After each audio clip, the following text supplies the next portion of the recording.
All right, today we're jumping into some of the most foundational and honestly most misunderstood concepts in Islam. We're going to try and unscramble this really complex relationship between the Quran, the Prophet's traditions, and Islamic law. And you know, getting this right is so crucial, because when people get it wrong, well, that's led to centuries of debate and frankly, a lot of division. So let's get into it. You know, at the heart of so much of this debate is one crucial question. What do we do with the Prophet's traditions, the Hadith? I mean, is this collection of his sayings and actions a divine text in itself? Is it like an essential user's manual for the Quran? Or is it something else entirely? The thing is, how you answer that one question, it changes everything. So according to the scholar Dr. Akram Nadvi, whose work is really guiding us through this, opinions on this tend to fall into three big camps. First, you have people who see the Hadith as divine revelation, pretty much on par with the Quran. Then there are others who see it as the essential key, like you can't even understand the Quran without it. And then there's a third group that says, look, it's a vital guide for sure, but you always have to read it through the lens of the Quran's principles. Okay, so to make sense of all this, here's our game plan. First, we'll look at the Prophet's role. Was he a postman or a paragon? Then we're going to untangle some key terms: Sunnah versus Hadith, and Sharia versus Fiqh. After that, we'll see the two dangerous extremes this confusion can lead to. And finally, what Dr. Nadvi says should be the true focus for a Muslim today. All right, first things first. Let's talk about the Prophet Muhammad's role. What was his fundamental job, really? Was he just a messenger delivering a message, or was there more to it? And on this point, Dr. Nadvi is crystal clear. He says the Prophet was not some kind of celestial postman who just dropped off the Quran and then vanished. No way. God entrusted him to be the living, breathing application of the Quran. You know, when the Quran says to establish prayer, what does that actually look like in practice? The Prophet showed us. He was the blueprint brought to life. And this quote just illustrates the point so perfectly. When the Prophet's wife, Aisha, was asked to describe him, her answer was incredibly profound. She said his character was the Quran. Just think about that. It tells us that the Holy Book and the Prophet's life, they aren't two separate things. They're a single, unified reality. Okay, so if we accept that the Prophet's life was the Quran in practice, that brings us to two really critical terms that get jumbled together all the time: Sunnah and Hadith. And listen, they are not the same thing, and getting the difference is vital. So let's break this down. So Sunnah literally just means the way, and it refers to the Prophet's established, binding, divinely guided path when it comes to the big stuff, the core religious matters. We're talking how to pray, how to fast, the core morals and ethics. This is the stuff that's meant for all Muslims for all time. A hadith, on the other hand, is a report. Think of it as a piece of historical data. It's the actual narration that tells us about the Sunnah, but, and this is key, it also tells us about lots of other things: his personal habits, his cultural context, specific things that happened. A great way to think about it is that the Hadith collection is like this vast library, and the Sunnah is a specific, crucial set of books within that library. But there's a lot more on the shelves. And this distinction is absolutely critical. You have the Sunnah of guidance, that religious path which is binding for everyone, but then you have the Sunnah of culture, you know, the specific foods he ate or the clothes he wore in 7th century Arabia. That stuff is not binding. And according to Dr. Nadvi, confusing these two is one of the most fundamental errors people make. It leads them to try and impose cultural habits that were never, ever meant to be universal religious laws. All right, let's move on to our next pair of key terms, and you'll see how this all starts to connect. We're talking Sharia versus Fiqh.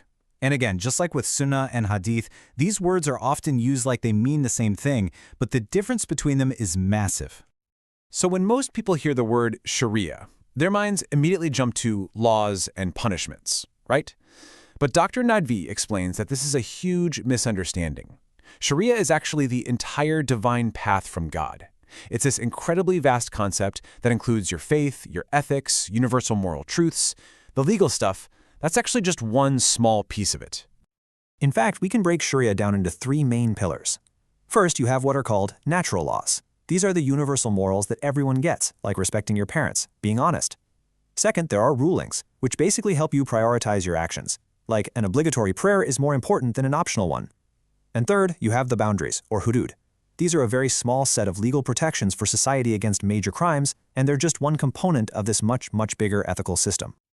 Okay, so if Sharia is the perfect divine path, then what's fiqh? Well, fiqh is the human attempt to understand and apply that divine path. It's jurisprudence. It's the hard work of scholars, and because it's a human intellectual effort, it's inherently tied to a specific time and place. It's dynamic, it's changeable. And this is the key. Fiqh is not sacred, Sharia is.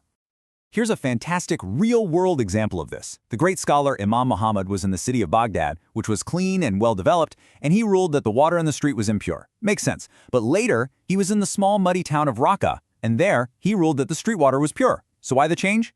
Well, because in Raqqa, avoiding the mud and water was pretty much impossible. That change in ruling, based entirely on the context of the situation, that is fiqh in action. So, why does any of this matter? Why get so technical with all these definitions? Well, it matters because when we confuse these concepts, we end up falling into two very dangerous extremes. And these aren't just academic debates, they have serious real-world consequences. Okay, so on one side, you've got people who reject the hadith entirely. They say, we'll just follow the Quran alone. But like we talked about, without the Prophet's practical example, that's like having an architect's blueprint, but no builder to show you how to actually build the house. Then, on the complete other extreme, you have people who treat fiqh, which, remember, is just human scholarly opinions, as if it's sacred and divine. And when you do that, you're basically putting human scholars on the same level as the Prophet himself, which is a huge problem. And this stuff has a direct impact on people's lives. Dr. Nadvi gives a really powerful example of this. You have a clear, authentic hadith where the Prophet explicitly says, "Do not prevent the female servants of Allah from the mosques of Allah." Super clear, right? And yet, over time, various fiqh rulings, human opinions, were issued that did exactly that. They effectively reversed the Prophet's direct guidance. That's what happens when human reasoning gets elevated above the clear prophetic way. So this brings us to our final and maybe most important point. After wading through all these complexities, what should the main goal of a person of faith actually be? I mean, think about it. In the world today, with all of its challenges and distractions, what should the primary goal for Muslims really be? Is it about politics? Is it about changing society? Or is it something much more personal? Well, Dr. Nadvi suggests that a major error today is focusing on trying to restore past political glories, on seeking worldly power. Instead, he argues the true priority of the religion is something completely different. It's internal, it's personal. It's for each and every individual to work on perfecting their own servitude to God, no matter what circumstances they find themselves in. So let's just let that sink in. The crucial point is this. The goal isn't to force the world to fit some mold or to try and recreate a political state from 1,000 years ago. The real goal is to find God and live a life of devotion and good character in whatever state you're in, right here, right now. It's about finding God, not about conquering the world. And this whole idea is just so beautifully captured in a line from a 12th century poet named Khaqani, which Dr. Nadvi shares. He wrote, "It has become clear to Khaqani that one moment with God is better than the kingdom of Solomon." I mean, wow.